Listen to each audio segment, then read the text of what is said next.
Texas. How many? Recording no sound. He went to the Belleville schools and Has- graduated in Well. 61 and went to UT and has a Master of Science in What- Chemical Who's, Engineering. I was hoping I would understand what he said today. Now, Who's the IT person there at the show? I think it's Rick. Rick is supposed to be there.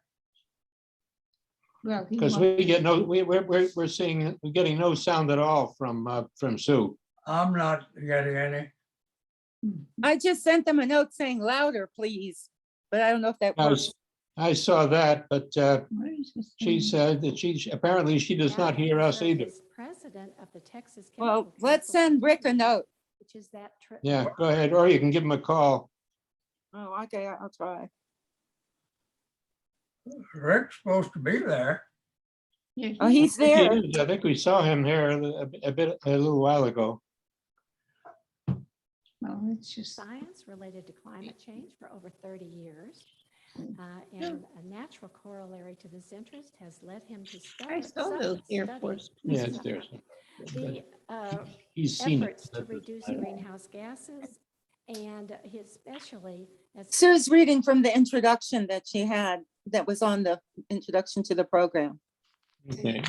out the electric grid of Texas, of which we were all very invested. So Jim, we welcome you.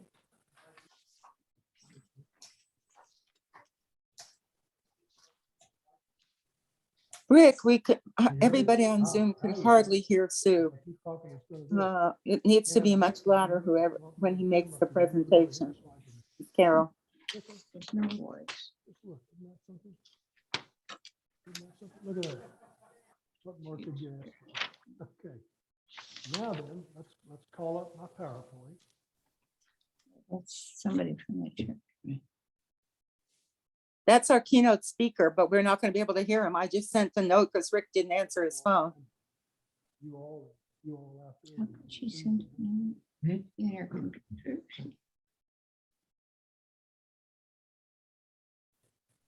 Why do we need it? Why do we need it? So,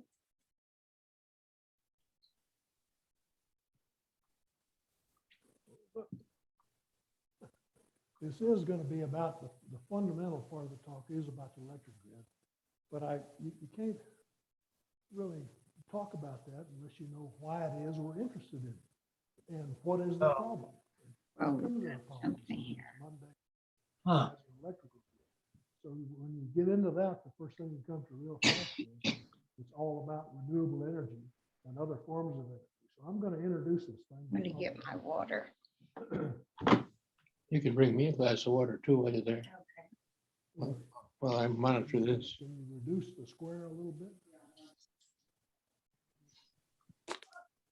Otherwise, you're just gonna have to trust me when I tell you what's on the slide.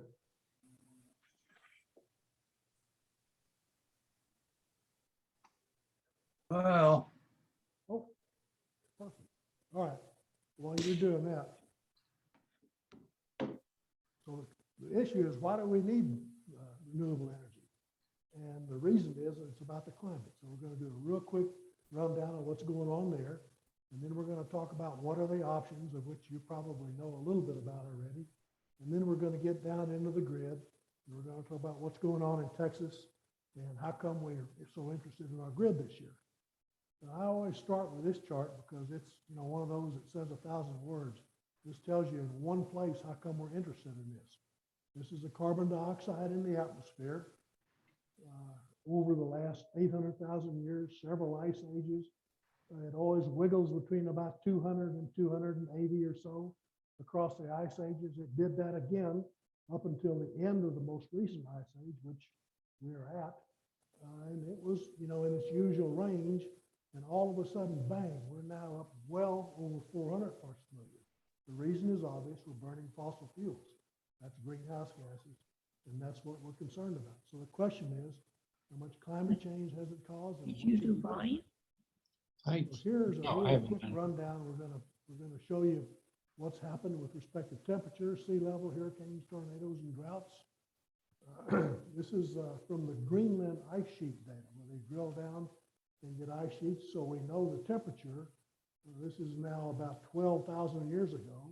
It rose up pretty quickly as we got to the end of the ice age, about 10 degrees centigrade. And then about 5,000 years ago, it started down, heading into the next ice age. It got down to here, and then all of a sudden, bang, we're back up to here now. And so you can see that a little closer with this chart. These are all mostly from NASA, or these are all official government charts that I'm showing you, and I usually put the source on there somewhere. So this is what we think the global temperature looked like. The little ice age ended here in the late 1800s, and it started to get warm around 1900, and it has progressed quite steadily, really, ever since then to where we are today. There is a kind of a gap or a pause or whatever you want to call it in the 50s and 60s and 70s, and we really don't understand that, but you're going to see that it came out several times down here. But at any rate, it's been going up. You can get another way to look at the same thing with data. This is the ocean surface temperature.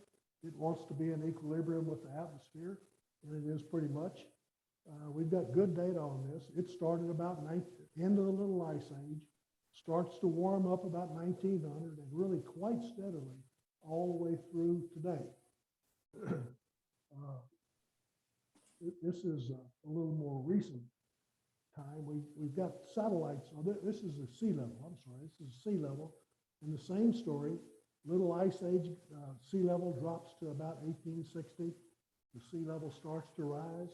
It rises very steadily all the way through until today. That's millimeters. This will tell you, this over here tells you, we've got good satellite data now. These were accurate tide gauges where you actually went out and looked. So this is good data. We're currently rising about a foot a century. That's the rate the sea level is rising right now, about that much every 100 years. And that's not all melted ice. 10% of it or so is pumping groundwater out from wells, and that ends up in the ocean, and that's a little bit. So that's 10%. Ice, Antarctica, Greenland, and glaciers are about 40-something%, and the rest of it is just thermal expansion. When water gets warmer, it grows. And so that's the makeup of the sea level increase during that period of time. Hurricanes, everybody's interested in hurricanes. This is National Hurricane Center's data. They think they can tell you back to 1850 how many hurricanes hit the United States. This is their data, and I think you can see that certainly it's not going up and maybe declining a little bit. This is the decade that ended in 2019 right here, and there are tied for the fewest hurricanes all the way back, and actually the lowest number of major hurricanes in the last decade than we've had since back to 1850.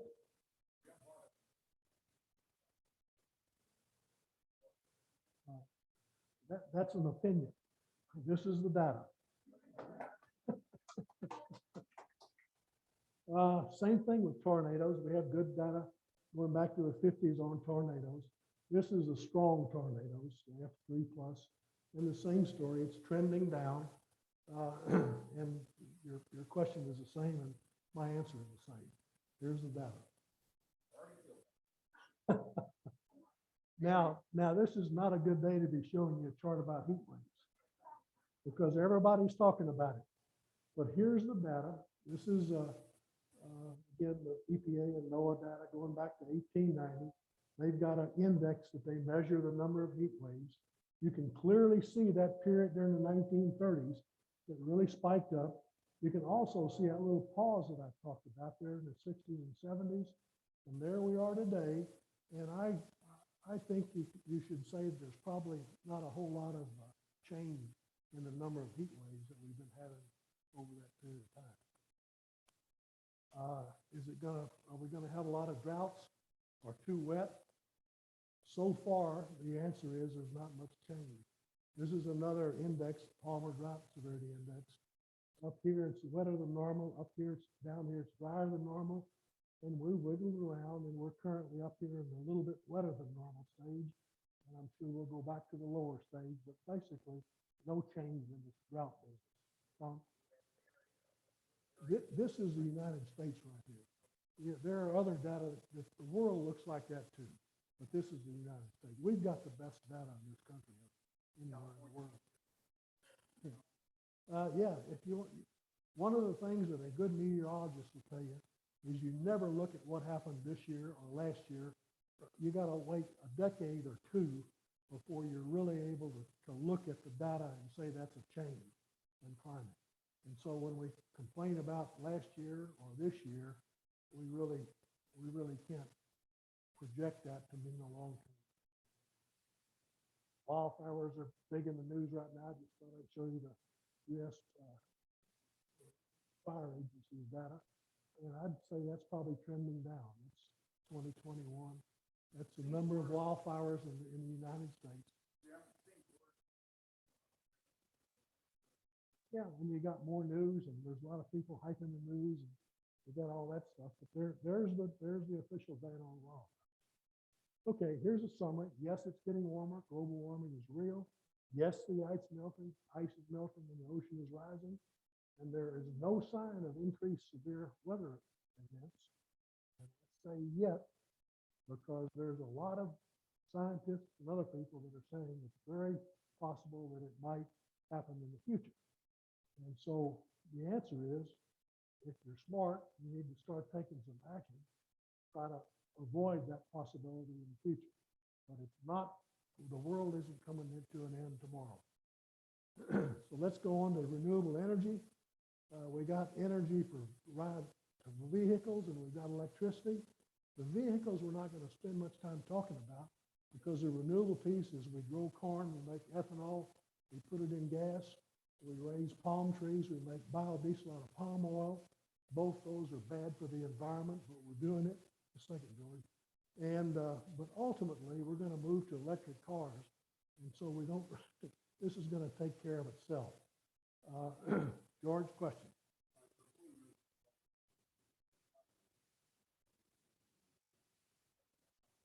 Yes.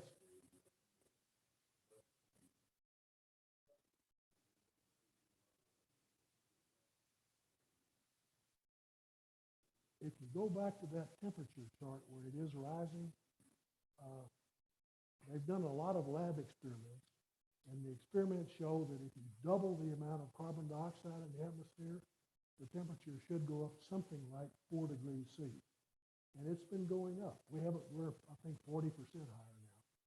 But there is some correlation, and I believe that the last 20 or 30 or 40 years worth of global warming is certainly, at least in part, caused by what we're doing. Some of it may well be natural, but I think we're responsible for some of it. And it's about what you would expect based on the lab work that they've done. Okay, ultimately it's electricity, and that's the subject today. You get several kinds of ways to do renewable energy. You can have a dam and run water out of Lake Travis. You can live on a hot rock and drill a hole and get it out that way. We're not going to talk about either one of those. Those are both good, but they're very small in the grand scheme of things. Wind, solar, and nuclear are the ones that we're going to spend most of our time on today. And we're also, sadly, increasingly replacing coal with wood and claiming it's renewable. That is an absolute farce. Wood burns twice as much carbon dioxide as does coal, but we're doing it under the premise that if we cut down a tree now and burn it, in another 75 years, another tree will grow and take up the carbon. But we need to do something before 75 years. So I'm prejudiced on wood. I'll show you in a minute. Europe primarily, where is it? Europe primarily, we passed a law, I think 3 years ago, that said we can do it in this country. We haven't yet done it in a big way.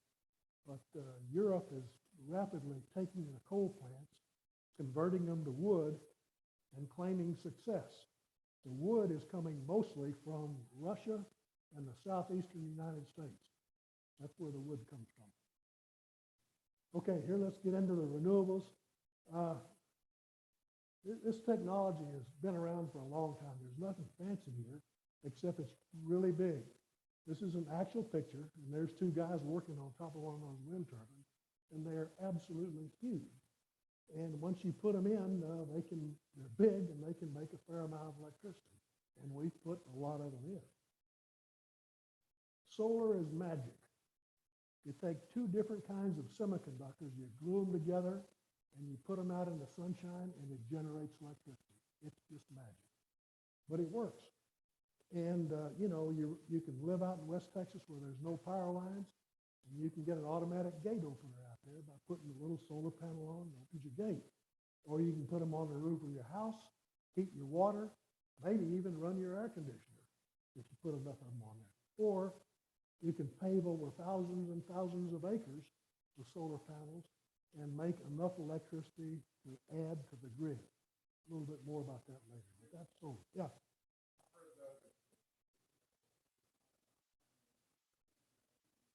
All true. I'm going to show you more about that in a minute. The water, there's Mansfield Dam. Just drop the water through one of these turbines that are over here, and you generate electricity. I had to throw this slide in. We had a flood in 1935, and a house washed over a dam out here. But at any rate, this is really good, but we're about maxed out on the number of lakes that we're willing to have in this country. So it's a very small percentage right now, and it's not going to grow. So that's good, but it's not worth talking about as far as what we're going to do in the future. Nuclear energy, we've seen that for a long time. We've known how to split a uranium atom since the 40s.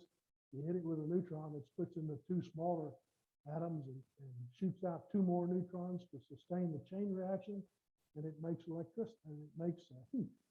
So you take that heat and you put it in a big boiler, you make steam, and you run the steam through a turbine and you generate electricity. And we've been doing that for a long time in these big, massive plants. This is Comanche Peak up at Glen Rose. We have, it's 2 units, and we've got another very similar match to this down by Matagorda, by Bay City. There's 440 of these in the world, 95 in the US and dropping, and we've got 2 in Texas. Where we will be going at some point in the future is to a totally different design of nuclear reactors called small modular reactors. The idea is here, you make them in a factory, you put them on a truck, you deliver them to the site. They're smaller, each one in its capacity, but you put maybe 10 of them. 10 of these will match one of these. Yeah, they're safer. They don't need any pumps. They can't melt down. There's all kinds of good things. They should end up being cheaper because they're mass produced. And it's like the concept of plug and play. And this is where, at some point in time, we will be going.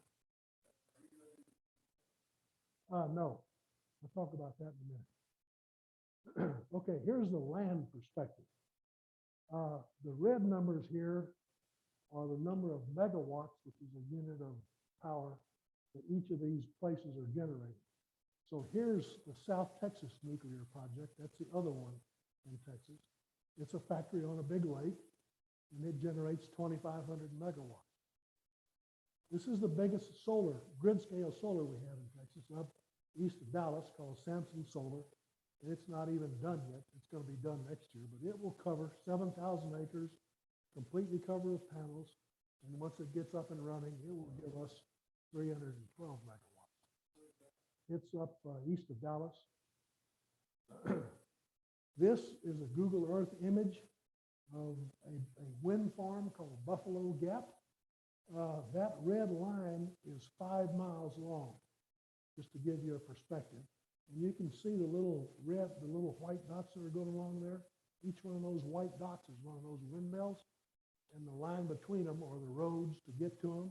So this is a 15 by 10 mile square that's generating wind, and when you put them all together, you get 175 megawatts out of that county. Exactly, it's near Sweetwater. We've got these all over Texas. We'll see some more of that.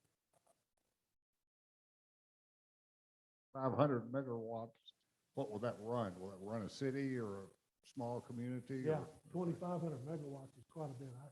I don't remember what Austin's usage is. It's not that much. Megawatt is an instantaneous thing. For, it's how much, it's like a 60-watt light bulb. It's making so many watts all the time. It's using that much. When you talk about what is the energy, you got to add time to it. 60 megawatts for an hour is 60 megawatt hours, and that's a unit of energy. This is a speed of making electricity. Okay, now let's drop down to Texas. We're perfect for renewable energy. We're at the tail end of the Great Plains, and so we have some of the, this is the wind energy map. We're at the bottom end of the Great Plains. We've got all that wind blowing down, and so better than almost anywhere else in the United States, Texas and these other states above it are the place where you want to put the windmills, and we've done that. And here's the solar area. The red areas are best for solar panels. You can see it starts out in West Texas and goes all the way to California. That's kind of an intuitive thing, you know that. So you can put your solar panels out here in West Texas, and you can put your windmills in the middle. And again, Texas is perfect for doing that. This is our ERCOT grid. We have one of 3 grids in the United States. There we are, that's about 90% of Texas down here. There's one in the West Coast and one in the East Coast. We started this business back in 1933. The feds passed a law to regulate, to put electricity sales across state lines into interstate commerce, meaning the feds regulate that. The utilities back in Texas at that time said, we don't really like that idea. So we gradually worked ourselves together in partnerships, and we formed ERCOT officially. That's our grid, ERCOT, in 1970. And then time passed. In 1999, we said we want to completely change the way we manage the electrical system in Texas. So we did what we call deregulation.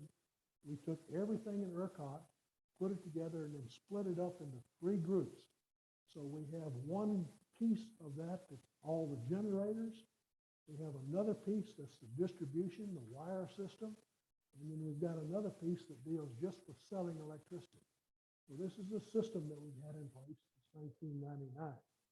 Shortly after that, it became apparent that we wanted to move into more renewable energy. That meant we needed to add windmills at that point in time. The place to put the windmills is in West Texas, but the problem is the people who use them aren't in West Texas. So we had to figure out how to get the power from making it out there over to Austin and Houston, San Antonio, and Dallas. So in 2005, and this is all a good news story. We ought to feel good about being in the state that had the ability to do this. We passed a law in 2005. They created these energy zones. And what that was just building a bunch of high lines to bring the power in from West Texas. We built those lines. We spent $7 billion. We added 3,600 miles of high wires, and it worked. And we put a bunch of wind in out there. When we got to about 2019, though, we had pretty much maxed out the capacity of that first phase, and yet we want to build even more renewable energy. Now we're getting into solar out there. So we're now in the process of spending more money on some more lines. Here is a map that shows you where those lines are. That's the red lines. That's the CREZ lines that we built during that period of time. They are currently managing about 18.5 gigawatts of power. That's equal to the entire state of Colorado, just to give you that's just going through these wires right here. And of course, we've got everything else that's been there for a long time. So we're taking the electricity from windmills out in Fort Stockton, and we're running it through these new high lines, and we're keeping these lights and air conditioning on here. It is costing us right now, each consumer, somewhere between $5 and $10 a month to pay for spending all that money. And I think most people would say it's a pretty good deal. That's where we are. What does the 4 to 6% line loss mean? Yeah, when you run electricity across these high lines, you lose some. It's not 100% efficient.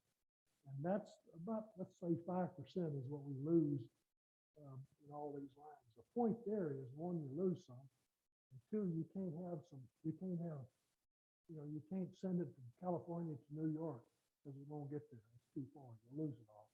You can only have that's a pretty good distance, as you recognize. But you can't have excessively long high lines or you lose.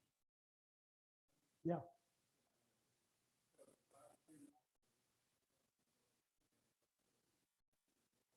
Yeah, sure. Got to come from somewhere. Yep. Yeah, well, once you build it, there's not a whole lot of maintenance on these. Once you get the investment money in, it's pretty well free after that. Or-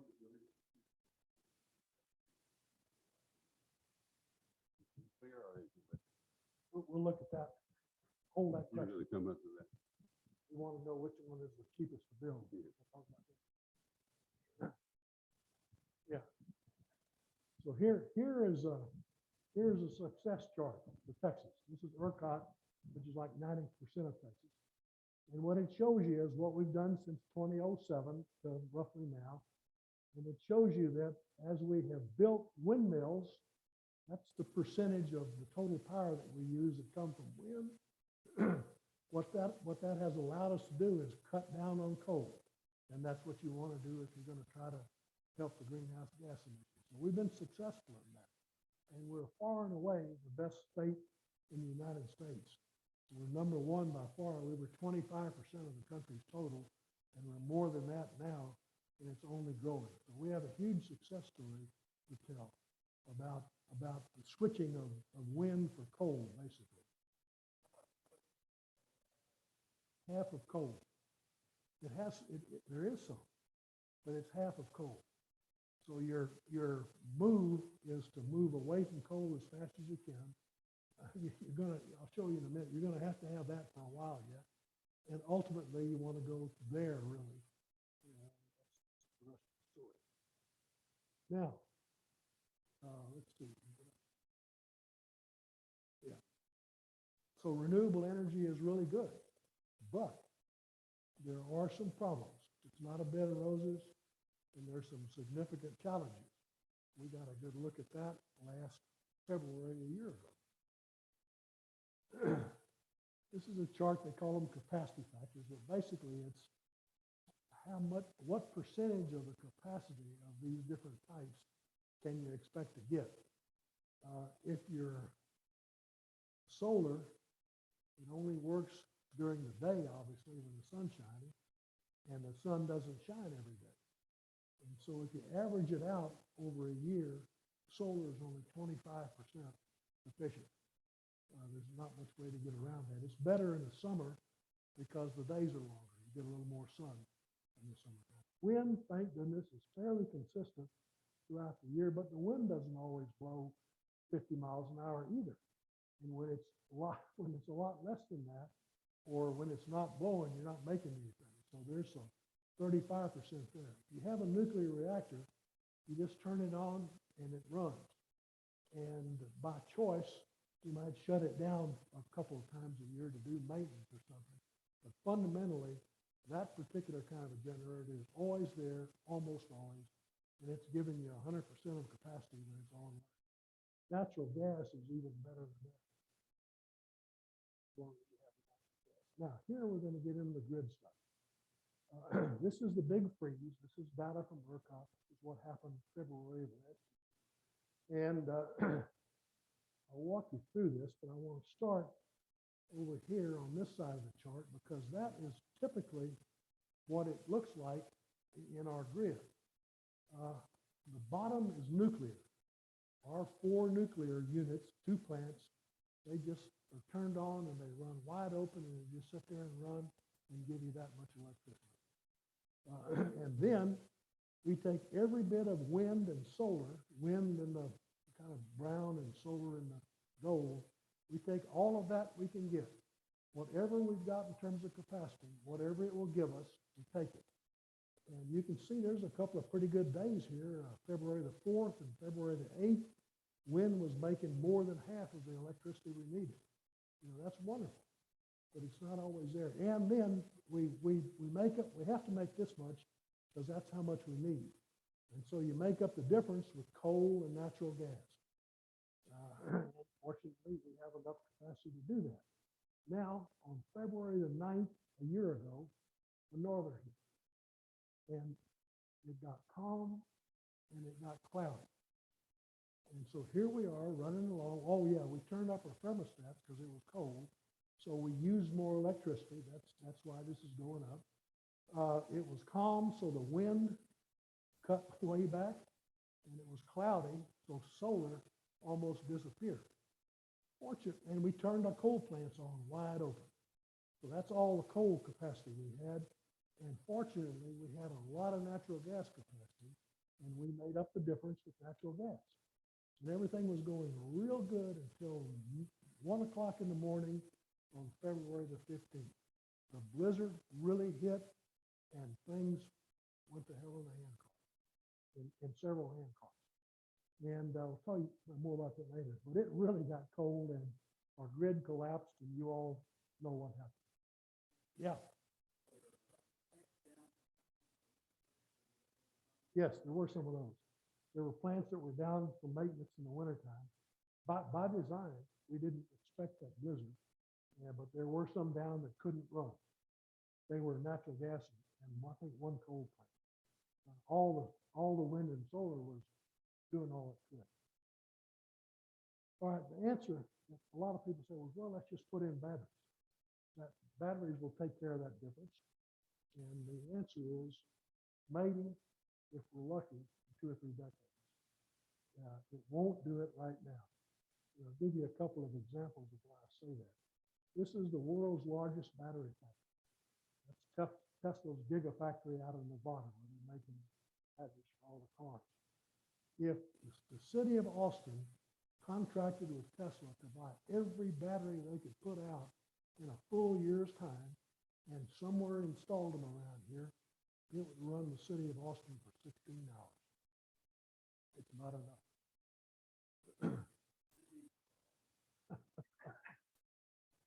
Here is the world's largest grid battery storage in the whole world. It just started up about a year ago, August a year ago. And there's about 400 megawatts for 4 hours. And there's the batteries right there. And it cost about $1 billion. And it's those batteries are equal to 32,000 Teslas, just in case you're interested. And it ran for about a month. And in September of last year, there was what they said was an overheating incident that damaged some batteries, and they had to shut it down and hopefully figure out what happened and replace that. They did that. They started it back up again. And the same thing happened. It overheated again in January of this year. And it is still offline because they don't yet know what we're going to do about that. So it's not all roses for batteries, for sure. Now,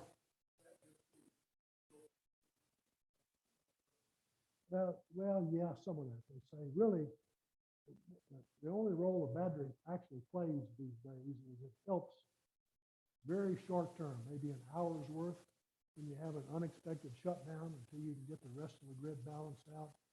Batteries will help you through that. That's all we're doing in Texas with batteries right now is 1 hour batteries. Okay,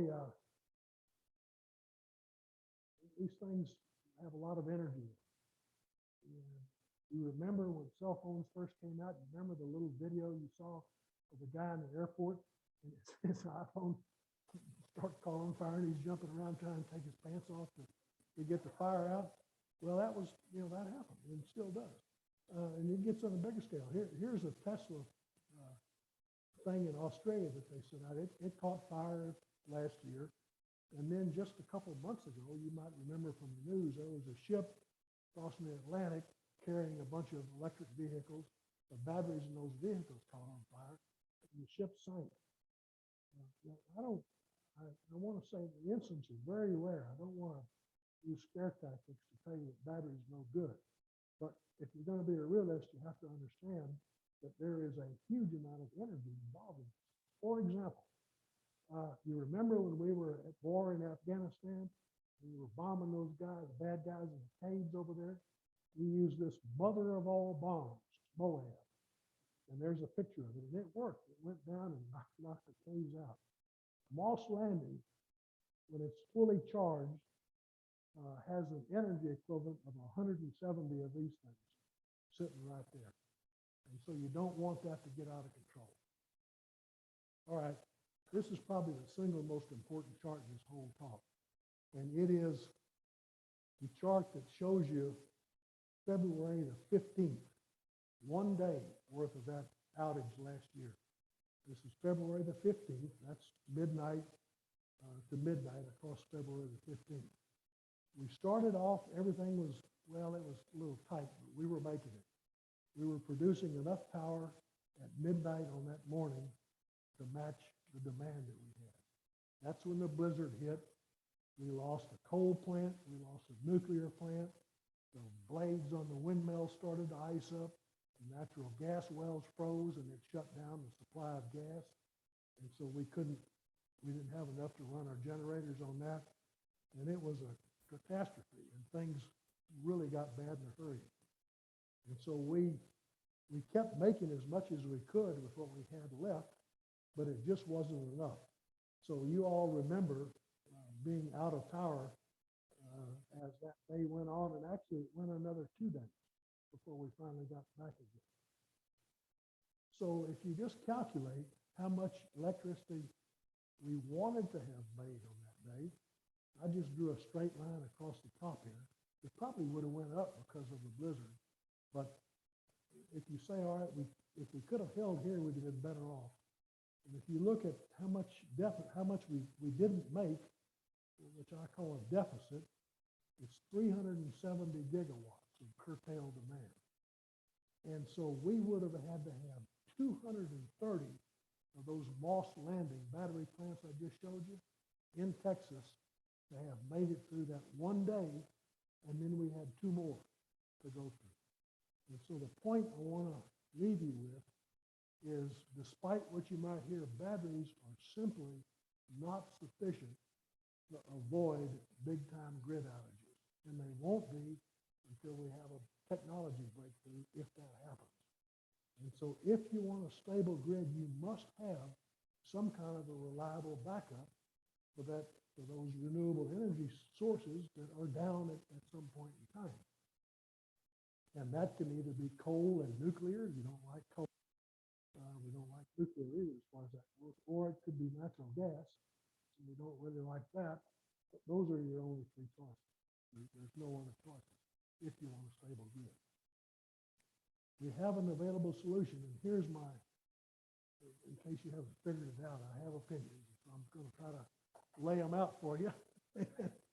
And there is a solution, but for 30 or 40 years, we're afraid of it, and we won't let it happen. And you already know the answer. It's nuclear. All you have to do is say 3 Mile Island, Chernobyl, Fukushima, and everybody goes, oh my gosh, it's all going to blow up. And besides that, we've got barrels full of nuclear waste laying around everywhere. No, that's where we are right now. The number of nuclear reactors, as you might expect, is going down throughout the world. Japan shut all theirs down. They started a couple back up. Germany has 1 left today.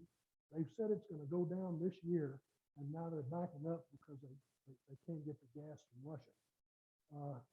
We're down to 94 in a 20-year period of time. There is a man named James Hansen. And he's known as the father of global warming. He's the guy that got in front of the United States Senate, and made a speech in 1988 that coined that term global warming and put everybody on alert about this rise in carbon dioxide and warned us. He said, you got to do something about that or you're going to have a problem. So he's the father of global warming. And here's his statement today. Tackling the climate crisis requires policies based on facts, not prejudice. Nuclear power must ramp up for emissions to approach zero. That's the father of global warming statement. Okay, here's the answer. These are called small modular reactors. It's that factory-built thing. It's 9 feet by 65. It's probably 65 long, and so you could get, what, maybe 2 of them would lay in this room, for example. So you take, and that's it right there. So you take 10 of those, and you put them together, and you make 720 megawatts, which is approaching one of those great big nuclear plants that we don't need anymore. These things are made in a factory. You bring them in on a truck or by rail or whatever. They're underground, they're underwater, they're self-cooling, you don't need any pumps, you don't have to have power to keep them going. They can't melt down, they're fail-safe. We've got a design by a company called NuScale that's already been certified by our Nuclear Regulatory Commission. So we've gone through all that phase and we're ready to build them. And they actually have one that's supposed to be coming somewhere in, I think it's Wyoming, maybe by 2025. You can scatter these things around. You don't have to have a few monstrous facilities. You can have them, not far from communities. This ultimately has got to be the answer. We've been using these small reactors for a long time, mostly in our Navy. Since 1955, that's what's powered a lot of our ships. Today, we've got 69 nuclear subs. Every one of them is nuclear, powered by a small reactor. We've got all kinds of other ships that are also powered by nuclear reactors. Most of them's capacity are in that same range of that SMR I just showed you.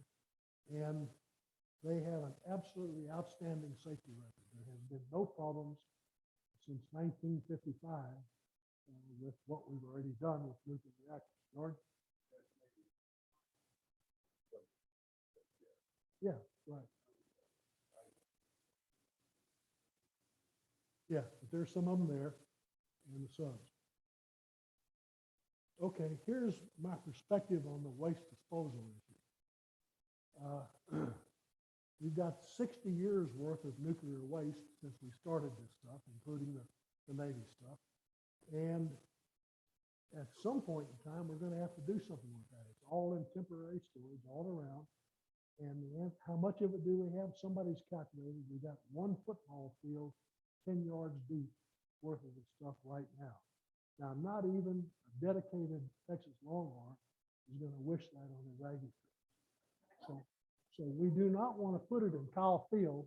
We want to take it out to Yucca Mountain where we've already dug a big hole in there, and it's ready to take it right now. And if we were smart, we would build a recycling facility on the front end of that and get about 2/3 of it back to reuse and just put the rest of it in the mountain. So we have that answer as well, and that's already been built now for about 20 years. But we were afraid of it, and we shut it down.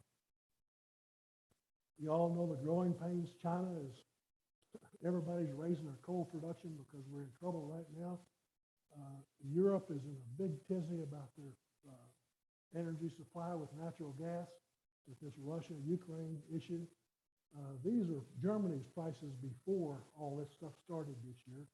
They were averaging 32 cents a kilowatt hour in Germany. About half of that was due to fees and stuff related to building renewable energy. California is doing a bunch of that. They're 27 cents. Here we are in Austin at 13. So yes, it is expensive to do the renewable energy stuff. So this is also a problem. Now, electric cars. We have to move to electric cars if we are actually going to reduce all these emissions. There is no other choice. And so we have to get there, but it's a hard road. Electric cars are significantly more expensive, the same kind of a car. Gasoline cars. There's no charging network. Normal economics of just a free market supply is not going to work. So you have to have some huge government subsidies and regulations to force it, or you're not going to get there. when we move to all electric cars, it's going to take about a 25% expansion in our electric system, generation and distribution, to be able to accommodate all these cars. That's not easy. So what are we doing? Well, in this country, what we're doing currently is we're passing regulations that are going to drive the car manufacturers towards more electric cars. And the way they're doing that, they don't have any other choice, really. Well, first of all, the government's giving you subsidies for electric cars. But what Ford and General Motors and all those are going to have to do is continue to raise the price of their SUVs so they make a high enough profit off of them to subsidize the electric cars. And that's happening as we speak. Here's a chart that shows you some of that. This is our history in the United States, 1975 to now. We used to, 75% of our cars used to be, the old car sedan, the regular sedans. We fell in love with trucks and SUVs, and we're now up to 75% of what we buy are pickups or minivans or trucks or SUVs or big gas guzzlers. And as a result of that, the gas mileage, this is the gas mileage, shot down or up or whatever for a little while. And then we got in these big cars. We're now currently about 25 miles a gallon is the average gasoline mileage of the new cars in the United States last year.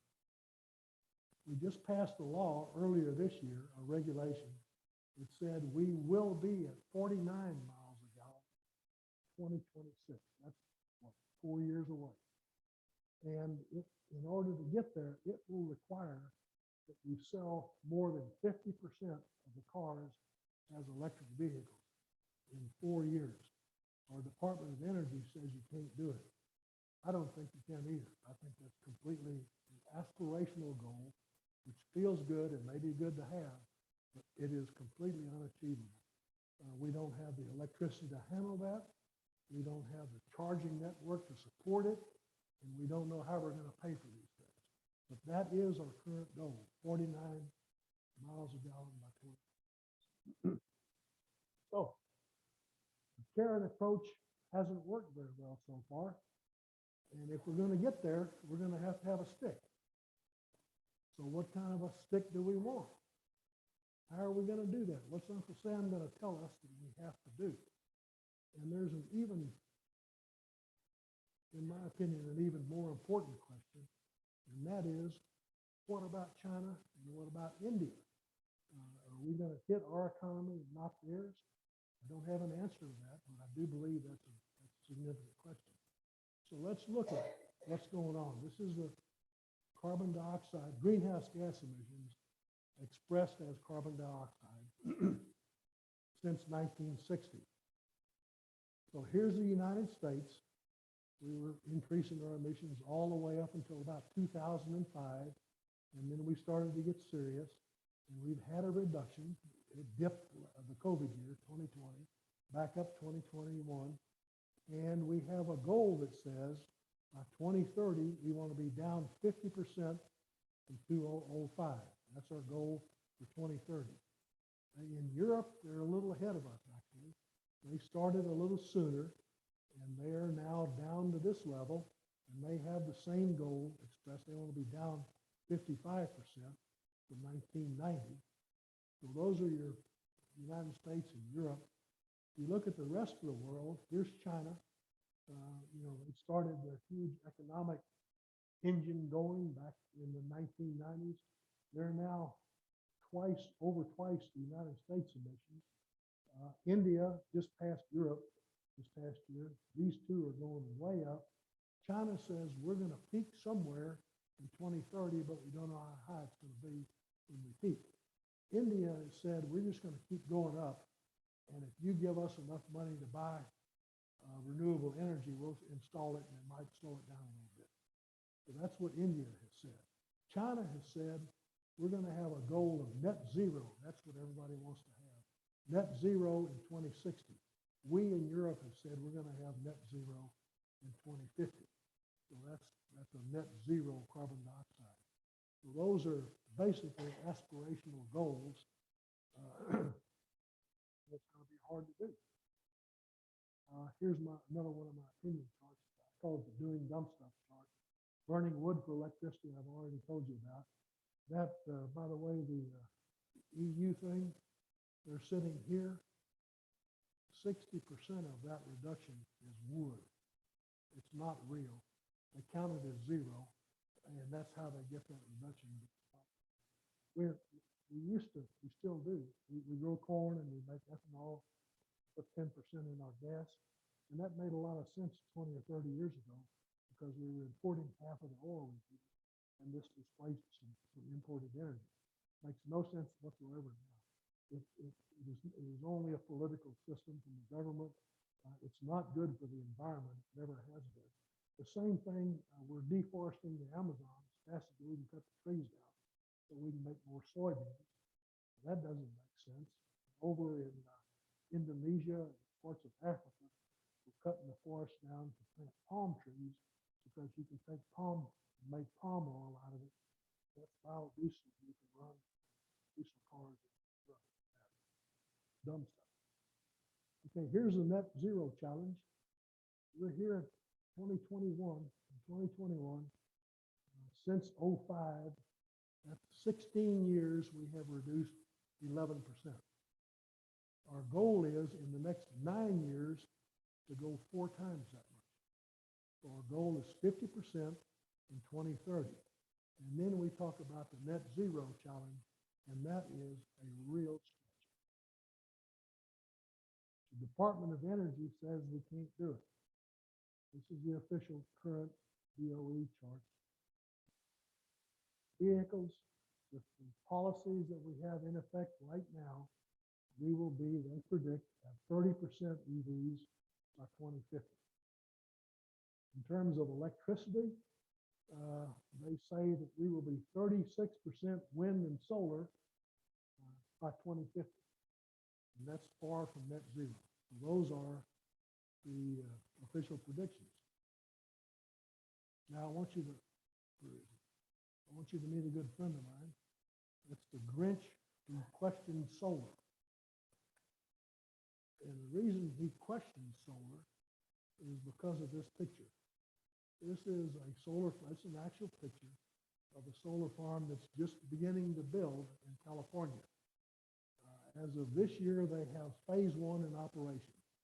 And phase 1 consists of 1,825 acres completely covered with solar panels. That's a highway, by the way, and 250 megawatt capacity. Their plan is that that by 2031, they're going to multiply that by 10. And if they do that plan, they will cover 20,000 acres with solar panels, and it'll cost $3 billion, and they'll make about as much electricity as one of our big current nuclear plants. Here's another perspective.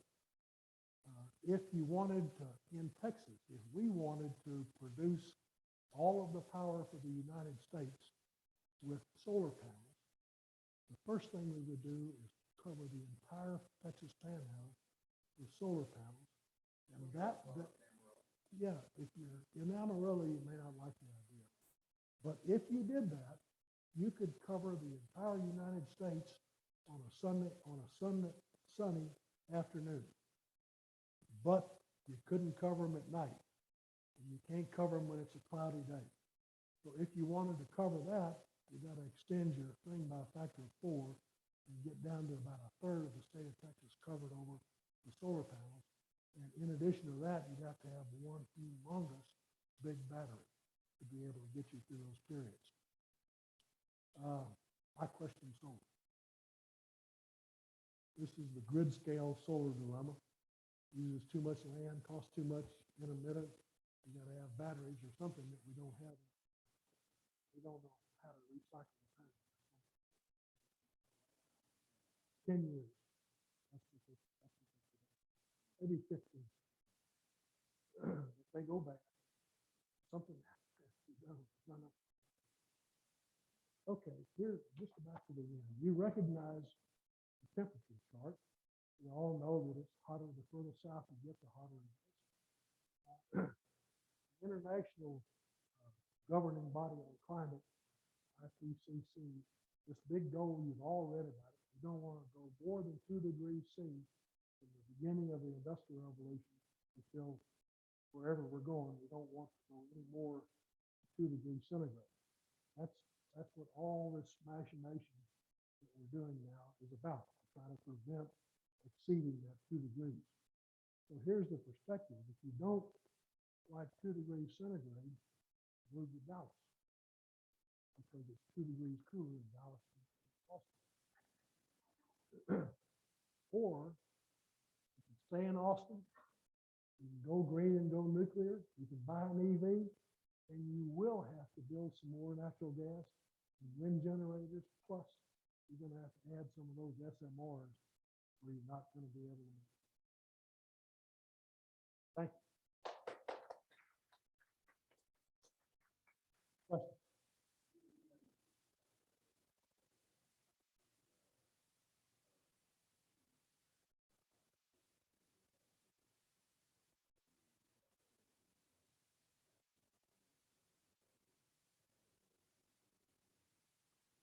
They estimate that about 10% of the global CO2 equivalent emissions are from deforestation around the world. It's not near as much as us burning in our cars, the fossil fuels, but it's significant. Yeah, that's true.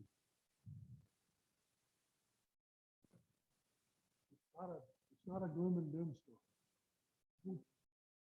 Don't preach gloom and doom. Do reasonable things, buy an electric car. From your perspective, are there any, this is not a political statement, politicians who understand the concepts you've been putting across? I mean, are there people in government in Texas who knowledgeably understand this? I think there's probably a fair number of politicians who understand.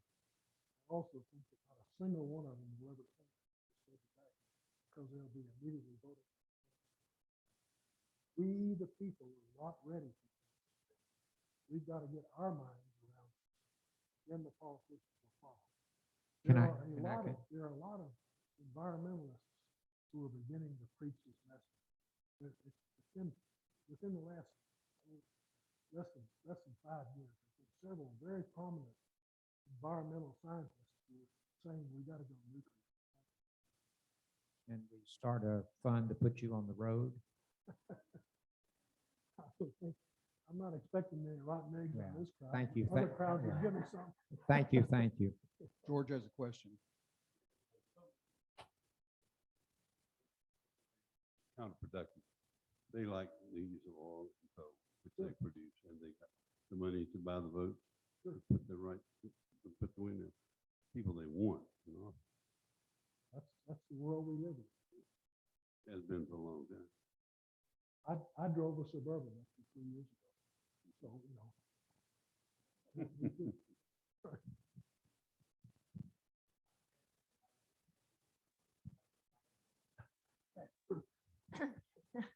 Jim, this has been an amazing presentation. Thank you so much.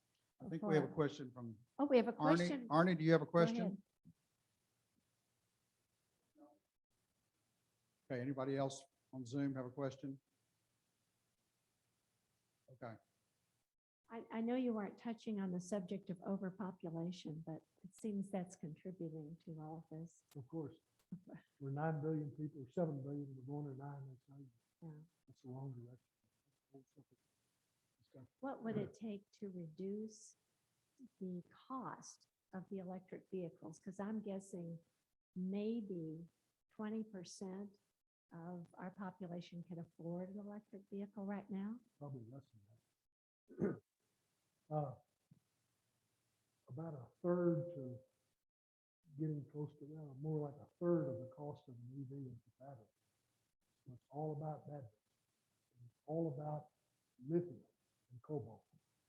And there's all kinds of issues about, is there enough of it? We don't like finding it. Doing kids in Africa. And, you know, and it's coming from places that are unstable politically. So the only way we're going to get the cost of electric vehicles down, the true cost, is by basically a battery technology. That people are working on it for sure. So we should encourage our children, our grandchildren and great-grandchildren to go into chemical engineering. Well, what we need to encourage them and us too is to pay a little more attention kind of close to home. My favorite example are the plastic water bottles. Every one of us grew up drinking with a glass out of a tap somewhere. And I don't think anybody does that. And if you really want to make difference, that's just one little bit of thing. But go back to at least carry your bottle with you and fill it up in the tap. Don't grab it. And I do it. I'm guilty, so I'm not, guilty. But be realistic. Got a question about energy efficiency. I heard talk from one of the UT engineering professors a couple of years ago, and he presented the idea there's a huge opportunity cost in just affecting how much energy we use, and particularly how we build our buildings, and changing some codes on that sort of thing, that just reducing the amount we can use can also impact this whole thing. You got anything to say about that? Yeah, that's absolutely right. But it is not a significant piece of the total. It's important for sure, but it's got to be way down here. The big things are cars and electricity.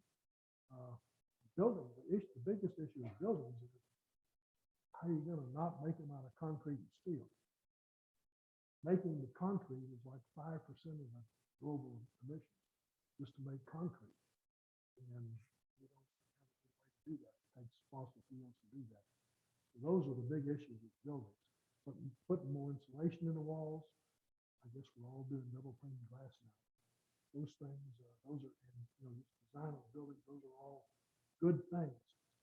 And it should be done, but they are not going to be the broad answer. And how do we change the outlook we have on nuclear energy that's got such a bad image that no one seems to want to go there?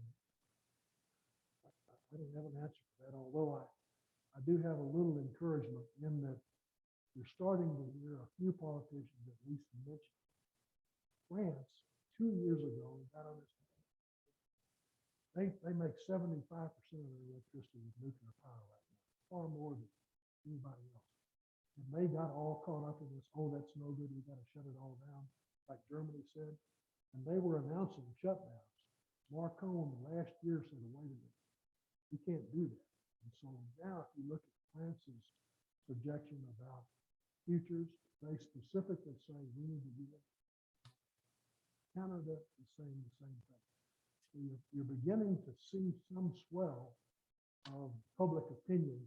People are starting to drip on the masses. And I think that, well, you can't do it without it. I hope that's obvious today. So at some point in time, we all are going to have to realize we got to get used to this. Do it. Take a look at the reactors in the Navy. Yeah, it's a great story.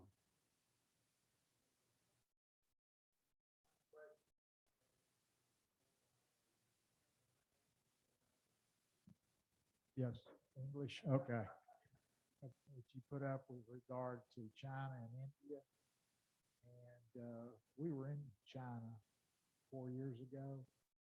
And at that point in time, China already had on the drawing board, we're starting to build an additional 1,400 coal-powered plants. So the United States, based on everything that I've seen as far as our targets, have done pretty good. But with what they're doing over there with the coal is going to offset everything that we accomplish over here. Absolutely. Okay, so the question is, how do we address that?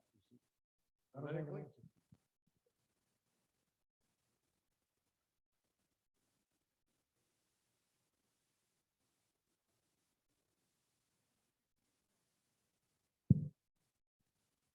We said that we were so far ahead of them economically. that we would let them have all the need that they, or the use of coal that they needed to keep them on the growth pattern where we choked ours down. And when we agreed with that, on that with China and with India, I can't tell you chapter and verse exactly when it took place, but that happened, I think, during the Obama administration. The other point a little closer to home, you want to watch how this could develop and talk about Texas again. We deregulated back in 1999. I think, we did a lot of stuff really right. Both of that, we brought in all this wind, which I believe is good, and it's got some challenges, but I think it's good, and provided for all extra electricity and use of it. But we made one fundamental mistake in hindsight. How we set up our pricing structure to attract new generating capacity, which we will have to have.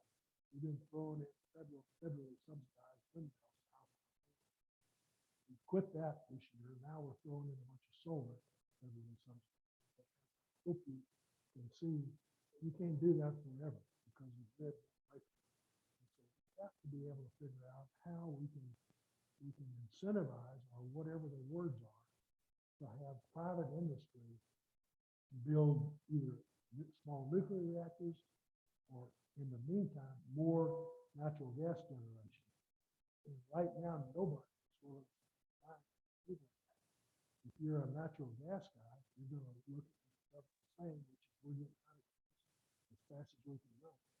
You're not going to be wanting to put in $1 billion to have that stranded on it in 5 years. That's one of our biggest issues. I don't know when or if the state legislature picks up that issue, but watch for that issue, because that has to happen, even in Texas, with all the good things that they're doing, or we're going to be in trouble in the West. Another opinion. You better get used to rolling blackouts. I don't think we're going to have another February ice storm for years. So I don't worry about another one of those. But I do believe maybe even this summer,